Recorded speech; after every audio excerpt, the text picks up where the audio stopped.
Okay, you guys, the break is over. And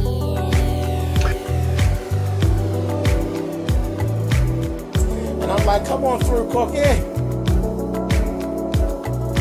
I'm going up on my soapbox. That's basically it. Let's talk about drag and all its forms.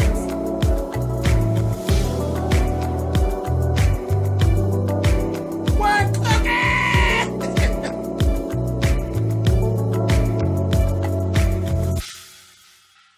Hey guys, thanks so much for clicking on the video. This is my review for Season 3, Episode 10 of If Loving You Is Wrong. The break is over. You know what? It heated up real good right before the end of, the little wintertime break. Now we come back. Tyler, you Gary pissed me off already. Already you Gary pissed me off with these long drawn out goddamn scenes. Anyway, we come in here. And the first thing we're hit with is bad acting.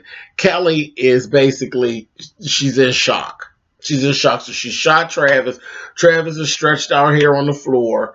He ain't responding to nothing, but he's stretched out on the floor. She literally goes and puts the gun on the counter and goes and gets her ass in the bed with Justice. Nebby as Justice is, he ain't got his ass about this bed. All these guns, she literally emptied this gun into him, and Justice ain't got about the bed. Who's supposed to believe that?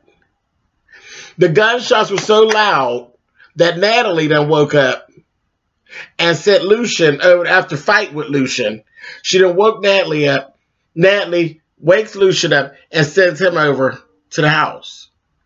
Alex heard the gunshots.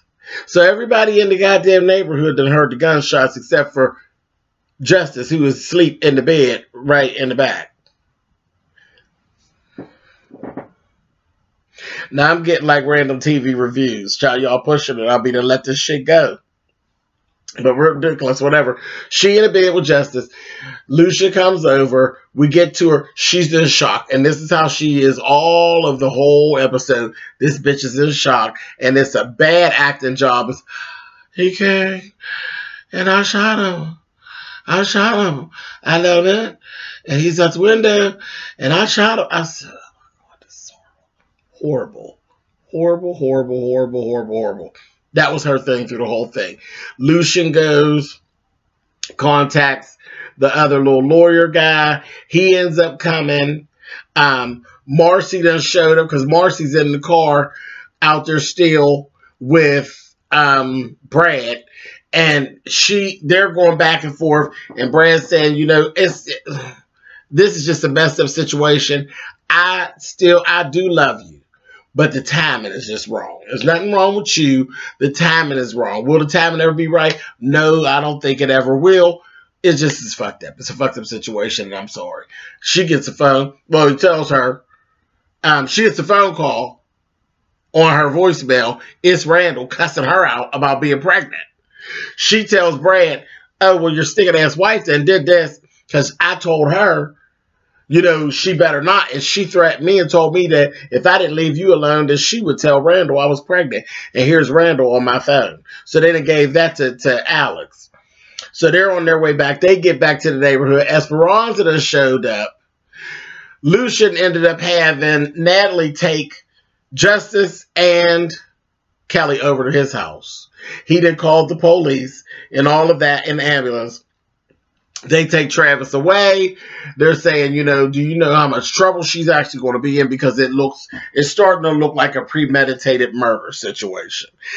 And Natalie's going to be into a problem because of the fact that it was her gun. We went through all of this today. They see I just cleared it all up in 4 minutes. I've just gave you all of what went on in 40 minutes.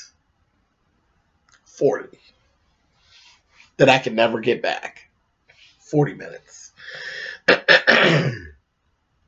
Now, one thing that did stick out, that motherfucking Brad comes in and gonna say, it says to Lucian some old really off-kilter shit about Kelly and how she brought this to this neighborhood. What you saying, Brad?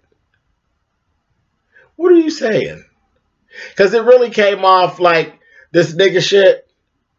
That black bitch that brought this nigga shit into this nice neighborhood. That's how it actually came off. I was like, that was ugly. Very ugly.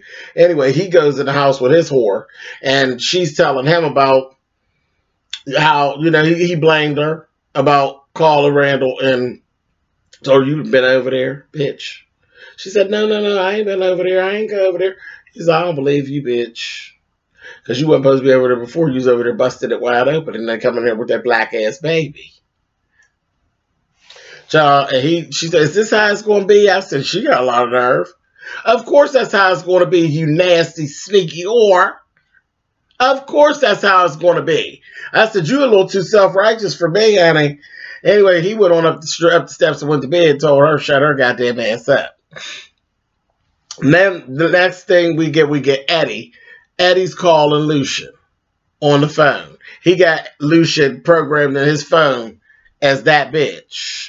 We see him. He's upstairs at Randall's house. They got him tied up in all his S&M gear. He's all chained up. And he was able to get his cell phone and, you know, use the voice stuff to call Lucian. Lucian hung up on him 3 times before he actually listened to him. Then he called Esperanza. And then we went through that for 10 minutes. It was starting to get very, very irritating. They finally listened to him and they went over there and they found him all locked up and chained up. Turns around, figures out, Marcy figures out that it wasn't Alex that actually told. It's Larry's ass, because Larry's over, because, you know, Larry and